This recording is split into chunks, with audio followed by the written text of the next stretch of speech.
I'd like to show some appreciation for two men. One who's come, I believe, from Dublin and is a poet and a filmmaker, Mr. Niall McCann, and the other who may or not have come from Buenos Aires, musician, writer, food blogger, Mr. Luke Haines.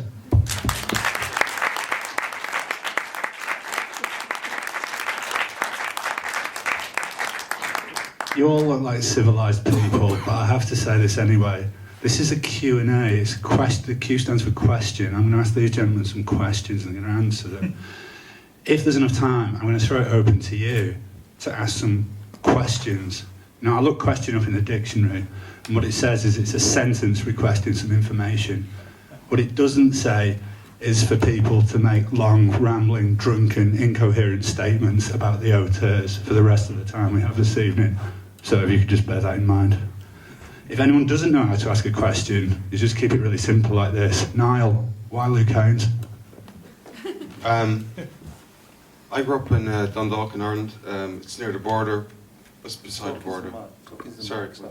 Just talk into it. Talk into it. I am. There. Okay. I grew up in Dundalk at the border between Norton, the side of Ireland, and I don't know, I was a bit awkward when I was growing up, and I found sort of solace in music, and Luke Haines and the auteurs got me through a lot of stuff. So when I became an adult, I suppose, and I decided I wanted to make films, it seemed the obvious choice for the first film to be Luke. I didn't know what I was doing, clearly. You can see that from the film, but it's weird watching it. I haven't seen it on the big screen in like 4 years or something, and it's an odd film. It's like something made by a mentally ill person, but it sort of sums up how I felt at the time, and I think without speaking for Luke, I think it sort of gets the idea of Luke, in a way. You answered that so intelligently and so sensitively. I feel almost ashamed of the kind of tough question I'm going to ask you now, which is like, Luke has written not one but kind of two autobiographical books about being a musician, and weirdly, for a musician, they're incredibly well written. What did it... It's coming from a journalist. I know. Did you have to bear in mind that a lot of this stuff was kind of down in print? Were you looking for other ways of telling the same story, or...? No, I did intentionally incorporate bad vibes. Because you have that problem, when you're making a film, you have this sort of problem with trying to keep your work accessible, I suppose, to a wider audience. And I always wanted someone like, if there were 80, that could watch that and be able to get into it. So I didn't want to go too obscure, I suppose. I remember my granny watched it, and after in a cinema in Dublin, and she thought Luke was a genius afterwards. She's 89 now, you know, and she got into the film, and I wanted to keep it playful enough that anyone could sort of watch it, that you didn't have to be a fan of Luke. While you've got the microphone, so I don't want to do too much passing backwards and forwards. No. But just, can you run me through the thing that kind of blindsided me a little bit when I was watching this film at 1 a.m. this morning, was the idea of having the actors. But I mean, I guess also there is a theme of, you know, the idea of our things as they seem on the screen or whatever. But why did you decide to... It was just sort of, at the time, I didn't know how to make films. I didn't know what I was doing. And I wanted to get across this idea that nowadays everyone wants to be famous, everyone wants to be on TV screens and wants to be in films and stuff. And I thought that it would be funny to have people auditioning for the role of someone that was relatively, I suppose, who's not a celebrity. And that people would still, just by the very idea that someone was someone and did something. And nowadays it seems to be that rather than do something, you just want to be. You know, you just want to be famous or something. You know, there's no achievement in it. There's no actual work. So I just wanted, it was sort of a comment on that, and the X Factor thing was just a joke with the X Factor thing. I'll take it at the film now, to be honest. Although Arda Matthews is very good in it, I think he's very good. But I take a lot of it out, but I think that's the point of making something Who that matches? Arda Matthews. Who's that? You were far ahead. Oh, Arthur Matthews. Yeah, sorry, no, it's my yeah. accent. Sorry, shucks. Luke, You're right, John. Are you right, John? I'm all right. Yeah, a bit tired. Yeah, you seem a bit rattled. Serious coffee, hour and a half sleep. It's not a good combination. Did you have trepidations about doing this? And if so, how were you won over? Well, all that happened, it's quite simple. What happens is if you're a kind of minor kind of musician, whatever, rock and roller, is that people, and you've been going a long time, people invariably come up to you with projects. So Niall came up with a project, i.e., which was kind of, I'd like to make a film about you.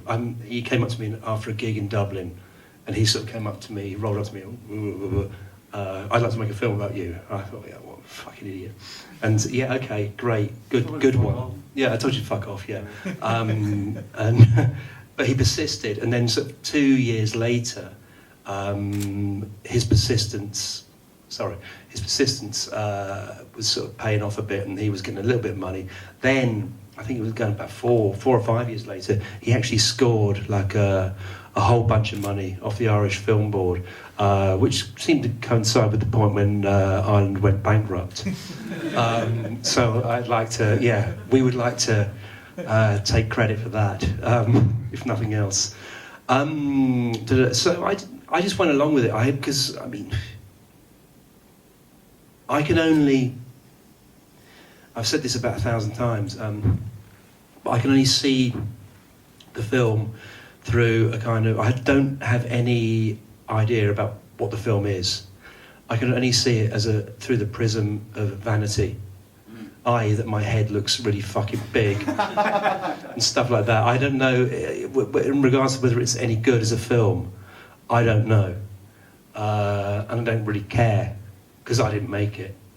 But I can only see it as, I see that I've got some really poor dental work in 2009 and stuff like that. And I was quite hungover, very hungover in a lot of the interviews, and it really looked the part. So I can really only see it in those terms. To put the kibosh on all your questions. No, that's fine. Are you all right, John?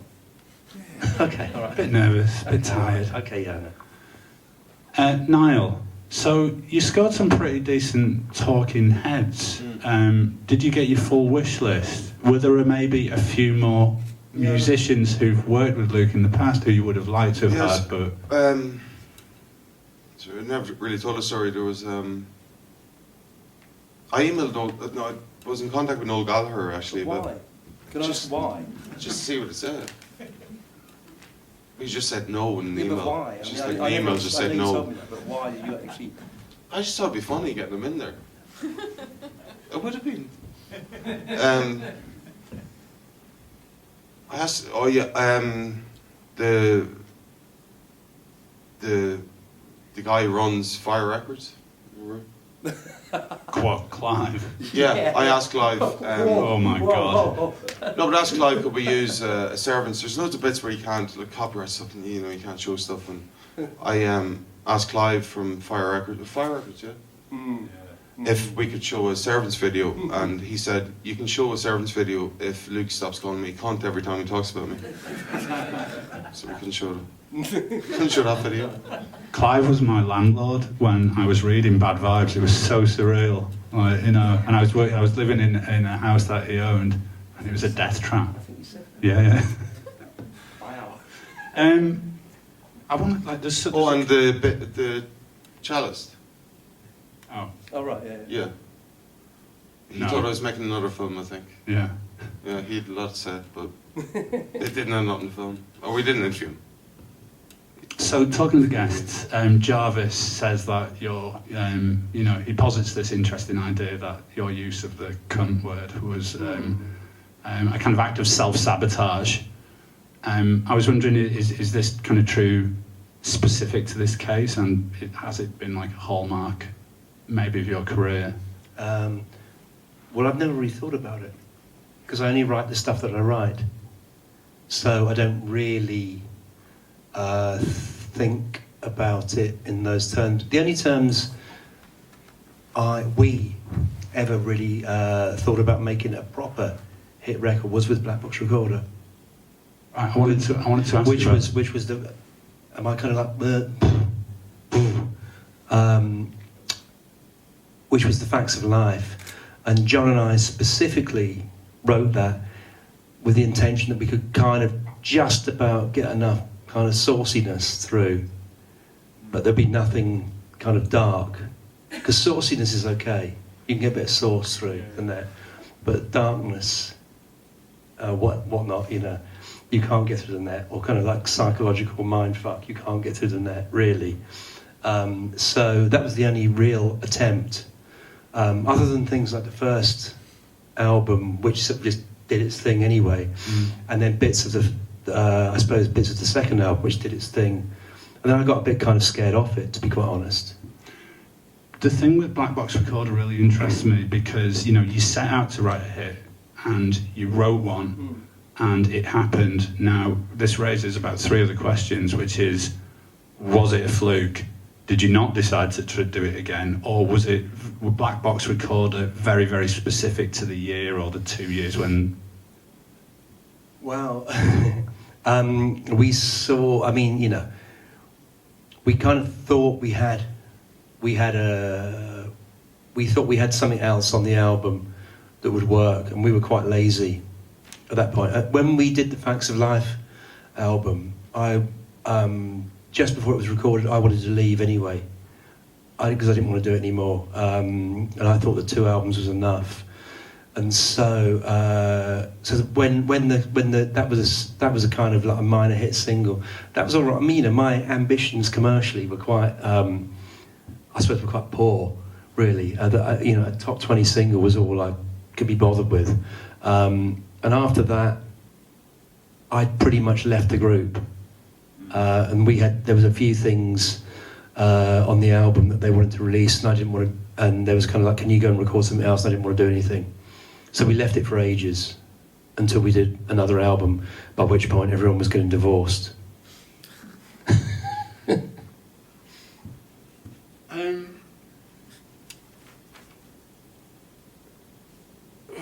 Right, I did want to ask you about your motivations as a songwriter. I'm really curious about the motivations of like a songwriter. And it seems really, really clear when you look at a lot of music. This music's made to make me rich. This music's made to make people dance. This music's made, hopefully, to make people fall in love. When I listen to songs about Dunblane or the Walton Hop or whatever, I'm actually quite thrillingly confused to actually what your motivations are. Whereas I would know what your motivations were if you'd been fronting a death metal band, which you quite easily could have been, given your lyrical concerns. Yeah. I mean, it's not a bad idea. I mean, I'm quite, as you know, I have quite an interest in metal and stuff like that. But I always I kind of see songwriting like painting or something like that, really. Just a bit of, painting's not the purest form of art. You have an idea. You splodge out a bit of paint, bung it on a canvas, done. That's it. So I kind of see songwriting quite like that. I just wish I was better at painting. You skirt around, or no, not really. You don't skirt around it, but it's not on screen for long. I understand there was a lot to get into a very short amount of time. But I'm very interested in this idea of you now as a dad not writing songs like Unsolved Child Murder, and I'll say as a dad, it just makes my flesh fucking crawl even thinking about stuff like that. To what extent does it worry you? I mean, does it spread as far as regret, or is it just not something? Is it just more like you just don't go there anymore? Oh well, I think it's. I think the last time we spoke was about 4 or 5 years ago, something like that. So my kid's a bit older now, so I'm kind of all with it on the unsolved child murder stuff. Get back into it. Yeah, getting back into it. Just, approaching the teens. Yeah. Yeah, You just no take problem. you take one look at that untidy bedroom, yeah, and you think, absolutely, I can feel a dark song coming you on. go when they're very young. You get very sentimental. Oh, the world's awful, and we're all going to, don't hurt my child. But then it just all goes. Everyone knows that. It's coming to you, John. You're tough. You'll be tough again. You just lifted a weight from my shoulders, man. I really appreciate it. Thank you. Niall, the M word comes up in the film, Misanthrope. Oh, yeah. Now, I don't know, I've met Luke a few times. I find him to be quite a nice guy, but I don't know, I could just be being really gullible and it could all be smoke and mirrors. You've spent a long time with him. What do you think about this kind of like reputation he has as a misanthrope, and does it alter over the course of the day? Is it like kind of like leavened by a few coffees in the morning or whatever? Yeah, I think he's misanthrope at lunchtime. No, he's not. Like, it's just, I think we're playing. It's just funny that people think Luke's a misanthrope. I think it's that idea that people say you have to separate the artist from the art, but at the same time, there's this media idea of Luke, especially at the time when I made the film and before that, I thought it'd be fun to play around with that as well.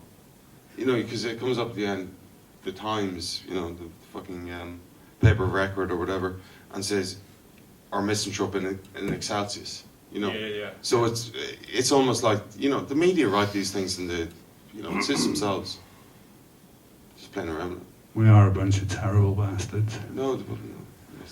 You think you are? So, you went into this film having, like you said yourself, Luke's music saw you through some dark times. You must have kind of studied the lyrics, and the music obviously means quite a lot to you. Yeah.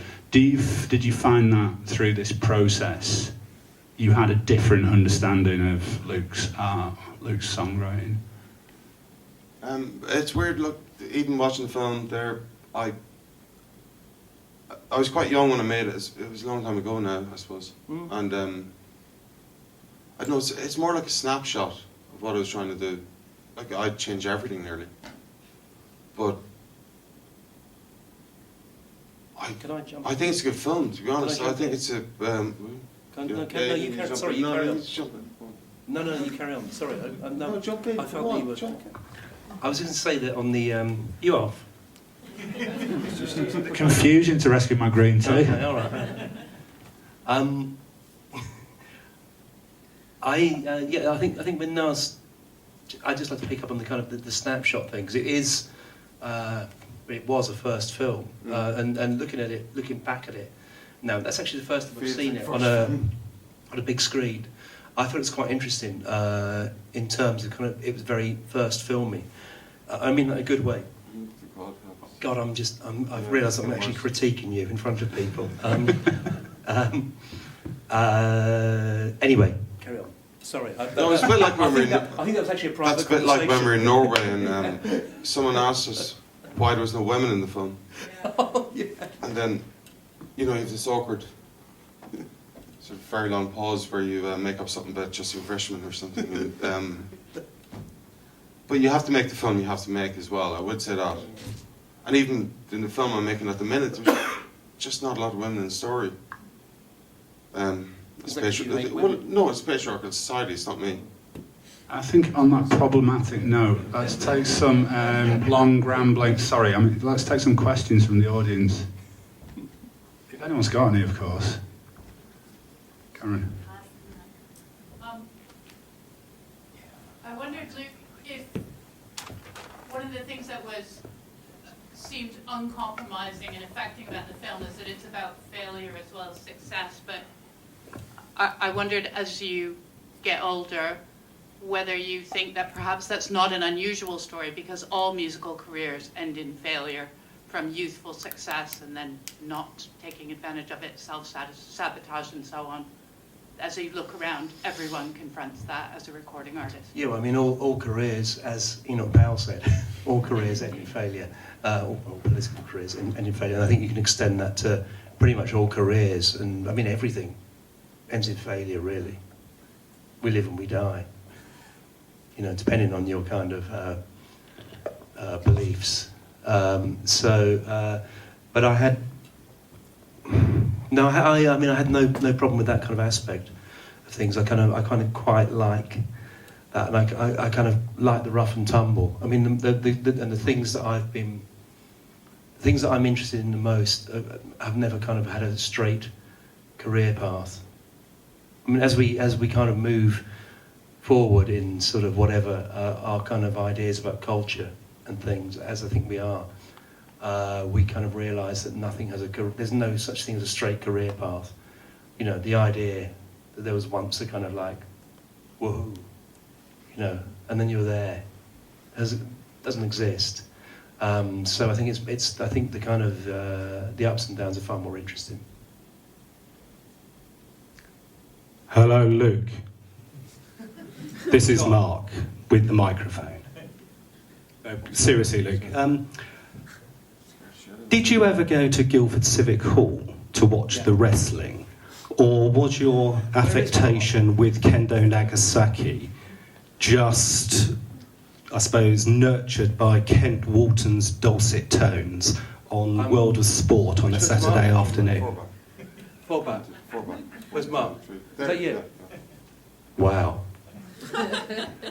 Can you repeat the question? I was more interested in the tone of your voice than hearing the question. Could you do it again? I can do it again, almost exactly the way I just recited it. Okay. My question was, did you ever go to Guildford Civic Hall to watch the wrestling? Or was your affectation with Kendo Nagasaki just nurtured by Kent Walton's dulcet tones on World of Sport on a Saturday? I did actually notice in the film that I'm not sure, Niall, if there was a reference to, because you did say you were trying to break into World of Sport. I did wonder whether or not you were trying to take over from Dickie Davis or something like that. I see that you're adopting your own affectation. I'm afraid I have no affectation with Kendo Nagasaki. I saw Kendo many times at Portsmouth Guildhall. With my dad, which is where I suppose it was never an obsession or anything like that. It was a remembrance, I suppose, a fond. The thing is, when you make a record about something or you write about something, people always say, "He's obsessed with Bard of Mine. It's obsessed with wrestling. It's obsessed with, it's obsessed with the 70s." But it's just a remembrance of something. It's not an obsession. Or I know you're taking the piss. It's all right. You know where I'm coming. Yeah, I do indeed. Yes. Yeah. It was really just a fond kind of remembrance, and very much like the Baader Meinhof album was kind of putting it through a filter. An idiot savant filter. And I make no claims to be anything other than that. Okay, I've written a load of songs about wrestlers. Why not make them psychedelic? Because the whole thing seems in my memory pretty far out. And why not just link it all together and make it into one big meditation about wrestling? And that's really all it was, rather than he's obsessed with wrestling. You know what I mean? Thank you.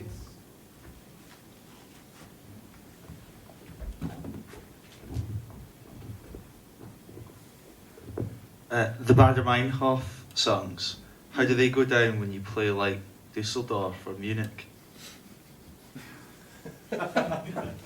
As I play Dusseldorf, never. I don't know. And I don't think I've ever played them in Munich, actually. I don't think I've ever played Baader Meinhof songs in Germany.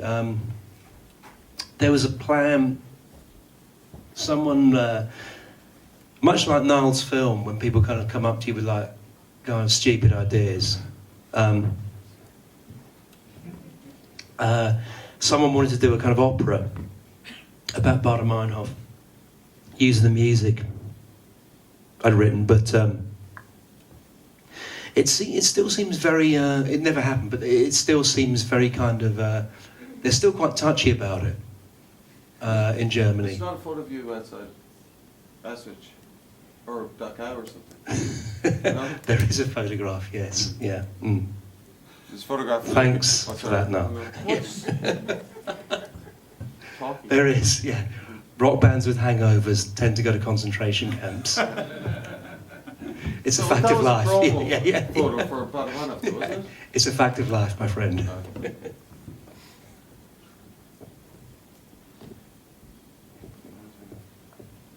Are you going to make a sequel? Yeah. It's not. Yeah, no, you. Me. Because you've had a few. Well, you've had a spate with a certain records Yeah. company owner recently Well- who'd win the fight. I like that. Well, there might be. There are some kind of Baader Meinhof songs as a sequel. Yes, and I would win a fight. In a fight, I'd win. Yes, yeah.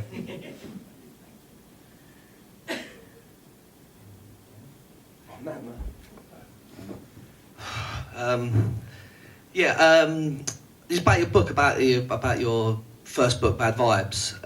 You know, you slag off a lot of the bigger bands of the sort of mid to late '90s, and I was a scout at Creation during that time, and it was a really grim time. Sort of music, I mean, great drugs and the Met Bar and the Grouch. It was like great times, but musically it was fucking grim. And I just wondered, was there any bands around that time you actually did like? When? Which From bit? around, I don't know, sort of 95 to 99, sort of the real peak of the Britpop kind of years. Probably not involved in that. I mean, none of them. I mean, I mean, only kind of predictably, I always liked Pulp and things like that, and I liked Suede more than people read the book and thought I didn't like Suede, which was a kind of misreading of the book, because I always did like Suede. Pulp and Suede I thought were good. Denim were great. I can't really think of anyone else. Oh, El Brutus, of course, were great. I'm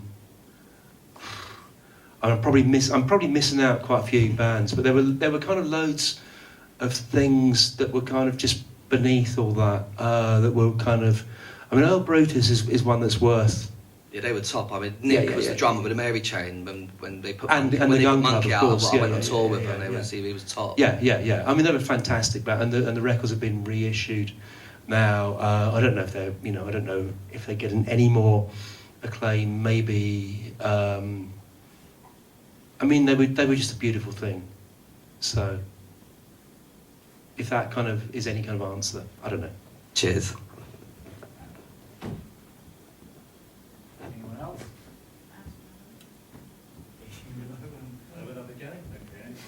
Oh my lord! You're going to act it out again? No, it's right. Thank you. Or will I? Luke, are you excited about the C86 album being reissued on vinyl for Record Store Day?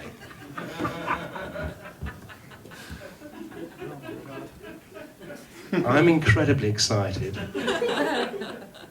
I've put in an order for a copy, and I think it's going to be a great moment. The Age of Chance revival I starts. can't wait. Yes, yeah.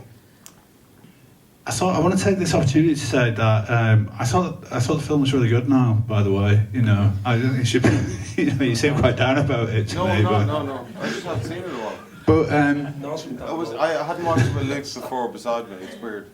I mean, talking about the film though, what's next for you? Other than the poetry. Other than poetry, I'm You making. poems? You No, write poems? but John just made that up earlier. Yeah, but I do. I did. I'm making a film about Chemical Underground. The Scottish label. Yeah. Okay. And the film's sort of about what's happened to the music industry in the time that Chemical Underground has been around.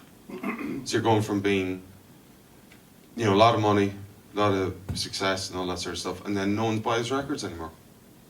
Yeah. And this seems to be a thing where, you know, we all do it, but the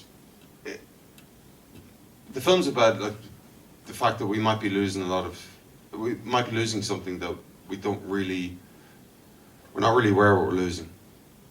You know, it's the record industry's fucked. If you're not in a major record label, you're fucked. I started a record label 3 years ago, and it's the stupidest thing I've done in my life. Yeah, but, you know? no, but if it's it's this idea that if it's a hobby, then maybe you can do it, but it shouldn't have to be a hobby. You know, and no, you're absolutely right. you need to be rich now to make films. You need to be rich or well-to-do to be in a band. You know, attacking welfare and all that sort of stuff. So the film's about that sort of. Can I ask you, are you wearing a t-shirt by The Fall because Luke's had one more hit single than The Fall? Partly. I also wore it, I only realised today I've had this t-shirt like 7 years, and I wore it around Barcelona when me and Luke were there. Myself and Luke were in Barcelona with Julian Temple at a film festival, and Julian was showing his films, and I asked Julian, was John Lydon a cunt? And he's never spoken to me again, so yeah. And Luke, what about you? What's next for you? What happened to the Marquis Smith opera about the caravan? Did that happen? Yeah, it came out. I don't remember. Yeah, Why did that? It I wanted to see that. Well, it was only commissioned for the Berlin Festival. Oh, right. As a live There you go. thing. So, Oh, right, okay. I mean, it actually costs quite a lot of money. It costs sort of like about 50,000 euros or something to put it on for like 2 nights, which is great because there's still some like money knocking around in Germany. So we put this thing on, and it had actors and whatnot, and transvestites dancing, and this like old woman walking across the stage. It was fucking great for 2 nights only. But we basically that's the money spunked, so we couldn't really do any more than that, other than just kind of put out the soundtrack, and that was about it. The ICA were going to put it on, but they kind of wanted half the money for themselves, so we couldn't redo it, which is the difference between, I suppose, that's kind of your British art institution attitude. Because this was like kind of like it was like a rave thing in Berlin and in Germany. It went down a storm, but over here it was just like, you know, fuck that. The ICA wanted all the money. And what about your art? Is your art going to save the world? Or what are you up to with that at the moment? I'm just recording a new album. It's business as usual, you know. Recording a new album that'll be out, I suppose, end of the year, something like that. It's rock and roll. It's Are you going to tell us anything about it? No, it's rock and roll, John. Literally just rock and roll. It's fucking rock and roll, man. All right, nice. It's righteous rock and roll. That's all you need to know. Understand that. Okay. Yeah. On that bombshell. Yeah. Thank you. Ladies and gents, Niall McCann and Luke Haines.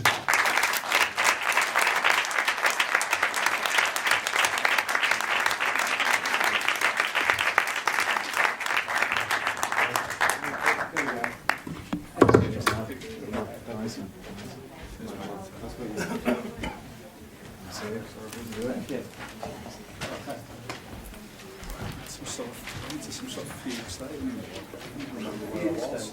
Yeah, I was just like, what's going on? It's all right.